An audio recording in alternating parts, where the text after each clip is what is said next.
Mira, me estaba trabando con lo que le voy a presentar.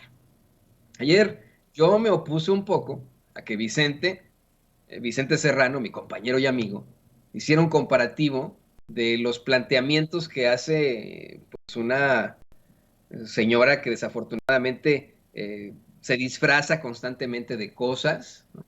Hace ridículos performances en el Senado, de nombre Xóchitl Gálvez, se pinta la cara de panda, se disfraza, se pone playeras de equipos de fútbol, y lo que más la caracteriza es eso, el espectáculo y que se disfraza. Ayer se disfrazó de feminista, ¿no? Como a veces a mí me duele eso tanto, me duele tanto, tanto. Intenta ella disfrazarse también de indígena. Eso es algo terrible, una apropiación de la cultura espantosa, ¿no? Pero bueno, esta señora le gusta disfrazarse de mil cosas. Ayer intentó disfrazarse de feminista y en las fotos en las que la captaron junto a su equipo panista, junto con Marco Cortés y otros legisladores y legisladoras del Partido Acción Nacional, pues ahí en esta actuación constante que hace, salía siempre con una cara como de enojo, ¿no? Disfrazada, pues, disfrazada ayer de feminista, como se ha disfrazado de panda, como se ha disfrazado desafortunadamente en una apropiación de cultura de pues, una persona indígena, ¿no? O sea, esa es una de las caras del Partido Acción Nacional, desafortunadamente. Yo le he insistido aquí una y otra vez de que, en que, disculpe usted, el Partido Acción Nacional tiene a su peor generación. Que, pues sí, le digo, ha tenido muchos momentos de destello, ha tenido a fuertes representantes de la oposición en el PAN. No todo ha sido malo con el PAN, como se quiere plantear. Ha tenido a grandes representantes de la oposición, con todo y que se fundó para oponerse a las políticas de justicia social de Lázaro Cárdenas. En la realidad también ha tenido a grandes representantes, pero hoy pues se consagra como el partido de un genocida, de un criminal de guerra, Felipe Calderón, se consagra como un partido de hipócritas mentirosos y de payasitos que se pintan la cara y se disfrazan como Xóchitl Gálvez o como Kenia López Rabadán. Le decía que ayer yo me oponía un poco a que Vicente hiciera el comparativo de las declaraciones de Xóchitl Gálvez con el discurso que dio, el muy fuerte discurso que dio la diputada Andrea Chávez en el evento que encabezó el presidente López Obrador con motivo del Día Internacional de las Mujeres. Que dije, no tiene que ver una cosa con la otra. Pero después de reflexionarlo, considero que es absolutamente necesario que podamos ver estas dos caras de la moneda. Para que usted decida, ¿eh? Usted sea el que decide, usted que nos ve, que nos escucha. Yo no le voy a decir a usted, piense esto, tenga esta ideología. Lo único por lo que seguiremos luchando aquí en Sin Censura es por la verdad con justicia, por generar en usted un espíritu crítico. Y sé que por sentido común será usted el que decida por qué es lo mejor, lo que más le conviene a México. Si personajes como Kenia López Rabadán, hablando, echándole la culpa de todo al gobierno por cuestiones que fueron originadas en tiempos de Felipe Calderón y antes, en tiempos del PRI también, o a alguien que tiene un mensaje y un discurso más propositivo.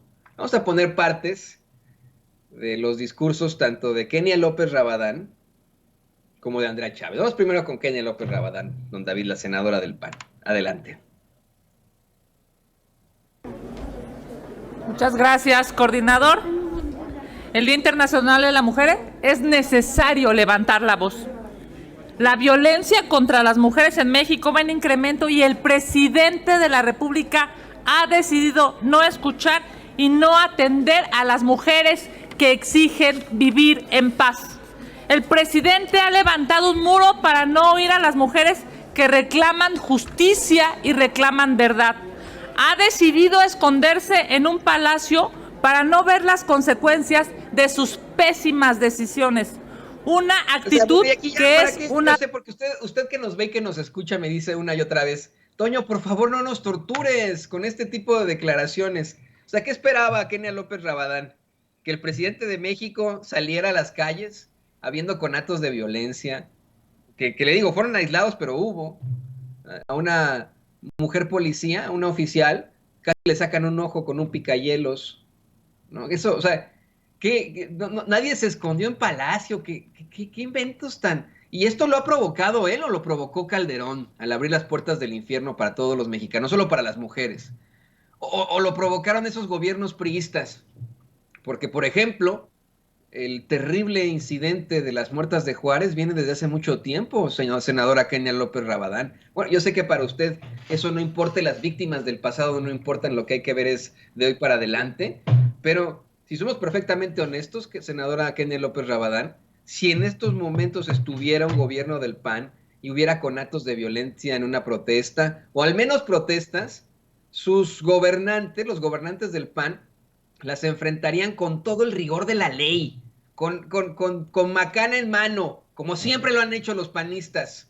Ustedes, ultraconservadores, racistas, clasistas, fascistas, que son, los fascistas como son ustedes, hubieran enfrentado este tipo de manifestaciones de mujeres con todo, con toda la fuerza de la ley, con tolete, con macana en mano.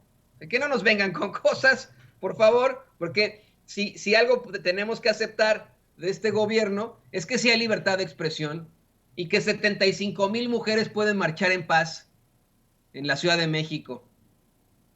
Eso quedó demostrado ayer, ¿eh? ¿Qué ha provocado el presidente López Obrador? Por eso es que quería yo ponerle, sigan esto, don David, la otra cara de la moneda. Ayer, la diputada Andrea Chávez dio un discurso verdaderamente sensible, fuerte, vamos, yo hasta podría decir histórico, precisamente en las conmemoraciones por el Día Internacional de las Mujeres, que se hicieron ahí en Palacio Nacional, y yo no vi ni a López Obrador ni a Andrea Chávez escondiéndose, ¿eh? Eso se lo digo a Kenia López Rabadán. Esto no es esconderse, esto es hablar con la verdad. Adelante, don David. Gracias. Saludo con mucho orgullo al presidente que nos devolvió la esperanza de saber que no estábamos condenadas y condenados a elegir entre lo mismo y lo mismo. Gracias, presidente. También enviamos un saludo muy caluroso a una mujer valiente como la doctora Beatriz, que ha sufrido los ataques más misóginos, más ruines y mezquinos. Como cantaba Amparo Ochoa, sinaloense como mi mamá, mujer, si te han crecido las ideas, de ti van a decir cosas muy feas. Las luchas de hoy son los derechos de mañana. Estamos aquí gracias a las batallas que tantas mujeres valientes dieron durante siglos. También gracias a lo que fueron privilegios y poco a poco se están transformando en derechos. El derecho a comer dignamente, a nacer con acceso a servicios básicos, a llegar a la universidad cuando una proviene de familia trabajadora, el derecho de vivir en paz. El ejemplo de Sor Juana nos enseñó la trascendencia que tiene la palabra de mujer, que este espacio sirva para honrar y representar los dolores que nos trajeron aquí. Si algo tuvieron en común todas nuestras heroínas en las grandes transformaciones de México, es que impulsaron desde sus trincheras la revolución de las conciencias, como Gertrudis Bocanegra, a quien descubrieron sirviendo como correo de las tropas rebeldes y la torturaron para que revelara información. Nunca habló. Cuánto compromiso se adquiere cuando las ideas están firmes y ancladas en la tierra. Como Josefa Ortiz de Domínguez, que destinó todo su esfuerzo durante la independencia a convencer e incidir en los corazones más nobles. Como Leona Vicario, periodista, quien entendió a la perfección la importancia de poner la información al servicio del pueblo. También en la Reforma con Margarita Maza, republicana convencida, perseguida por los conservadores. En la revolución como Carmen Cerdán, quien empuñó las armas para construir la paz, o Adela Velarde, juarense revolucionaria, quien nos demostró que el impulso de las ideas no basta, que se necesita la fuerza de la organización para lograr los cambios que anhelamos.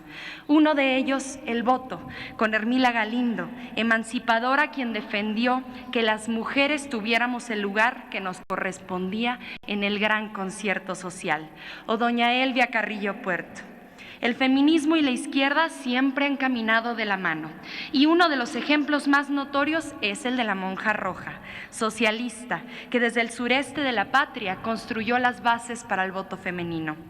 No hay manera de enunciar a todas, porque la lucha por la libertad de las mujeres es intrínsecamente política, masiva, popular.